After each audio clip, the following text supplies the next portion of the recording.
10명 중에 3명이 내년 상반기 주택가격 오른다고 했다고 집값 상승의 무게라고 나오더라고요. 내년 전망을 잘못 전치는 것 같은데 어찌 보세요. 요게요, 기사가 이렇게 있죠. 금리 인상 끝났다. 10명 중에 3명이 내년 상반기 집값 상승의 무게 이야기를 하고 있는데, 여기서 조사한 거죠. 그래서 1일부터 15일까지 전국 1167명. 이 대상이 어떤 대상으로 뽑혔는지 모르겠어요. 솔직히. 그렇잖아요. 집값 전망 전화 받으신 분. 그러니까 조사 대상에 따라서 언제든지 갈라질 수 있어요. 예를 들어서 김포 서울 편입 이야기가 나왔을 때요, 김포 서울에 편입되는 것을 찬성하는 김포 주민보다 반대하는 김포 주민이 2배 정도 더 많다, 이런 기사가 떴었어요. 그랬더니 며칠 뒤에 아니다, 우리가 조사해봤더니 찬성 응답자가 반대보다 2배나 많았다. 100% 유선조사 해봤더니 100% 유선조사는 어떤 거예요? 나가서 일하는 생산 가능 인구들이 집에서 가만히 기다리고 있다가 집 전화 받진 않죠. 유선은 무선이 핸드폰이고 유선이 집 전화죠. 그러면은 집 전화를 받을 수 있는 사람들은 보통 유선층이라든가 이들이 설문조사에 참여할 리는 없고, 그럼 노년층인데, 노년층 같은 경우는 굉장히 정치적으로 지지 성향이 어느 정도 쏠려 있죠. 그런 것처럼 모집을, 표본을 어떤 식으로 잡느냐에 따라서 결론은 항상 달라질 수가 있다. 그리고 특히 저기도 그렇지만 부동산 업체, 부동산 앱 업체에서 저런 결과가 은근히 많이 나와요. 왜냐? 저런 설문조사를 어디서 하니까? 홈페이지에서 하니까. 유튜브 보고 기사 쓰는 것도 많아요. 왜냐면은 몇 년 전에 저희 리센츠 개인에서 법인을 넘기는 거 저희한테 제보 주셔가지고, 그걸 가지고 저희가 언론보다 먼저 발견해서 올렸는데, 언론은 말도 없이 갖다 쓰고, 그 다음에 최근에 거기 도곡동 14억까지 떨어진 거, 그것도 언론에 나오기 전에 저희가 먼저 발견해서 올렸어요.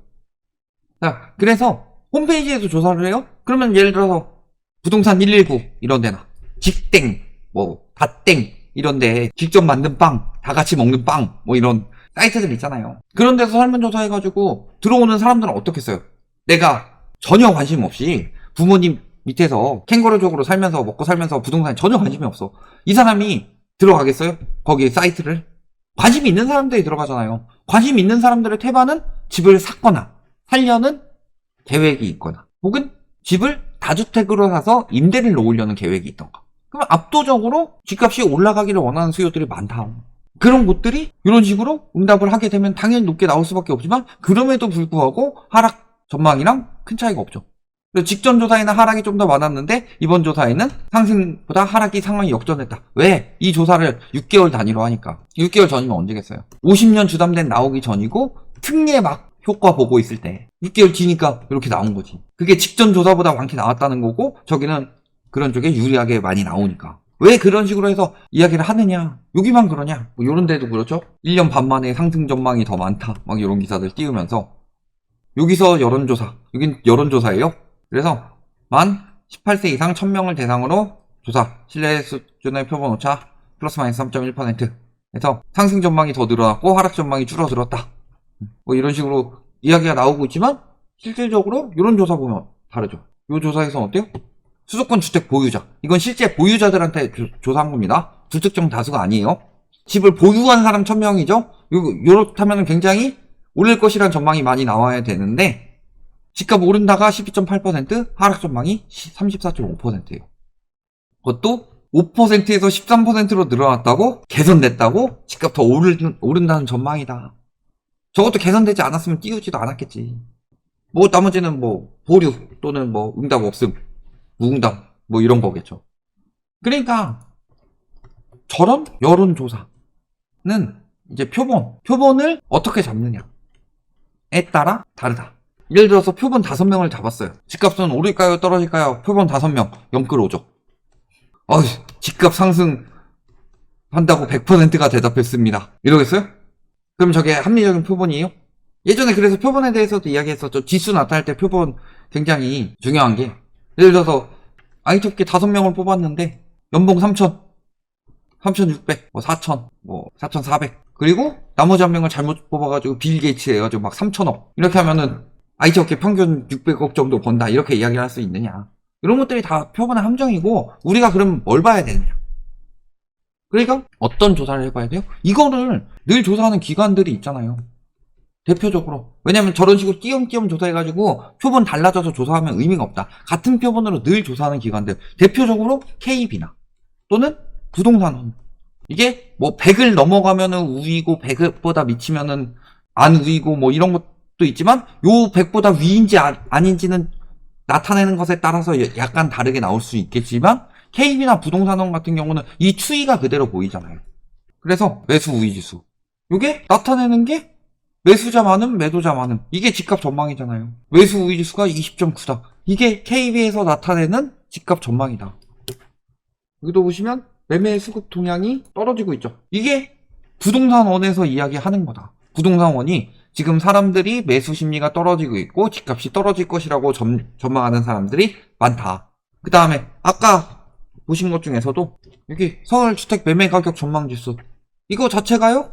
그 사람들 부동산 KB 부동산에서 매월 조사를 해봤더니 떨어질 거라고 예측하는 사람들이 더 많아서 100보다 낮게 나왔다. 이게 핵심이에요. 왜 저런 식으로 자꾸 띄우느냐. 언론의 목적은 간단하다. 결국에는 지금 정부에서 하는 게 뭐예요? 띄우려고 하는 거다. 그래서 유리한 지표들을 가지고 아직도 오릅니다.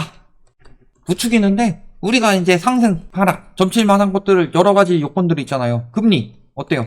상승에 가까워요? 하락에 가까워요? 이쪽에 가깝죠. 그 다음에 한도, 신생아대출 DSR 푼대요. 그거 외에는 다 하락에 가깝죠.